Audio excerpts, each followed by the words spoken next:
In front of me is Samsung Galaxy M15, and today I would like to show you how you can clean storage.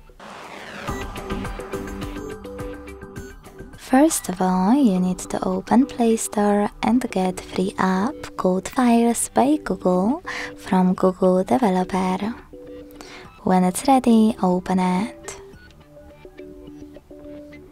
Now to use it, you need to set it up by tapping on Continue, selecting Allow and clicking on gray switcher next to Allow Permission. Then select Clean at the bottom left corner and tap on Clean under Junk Files. Lastly, hit Clear in the pop-up and wait. As you can see, after that, storage of my device was successfully cleaned. Thanks so much for watching. If you enjoyed this video, smash that like button, comment and subscribe. Bye!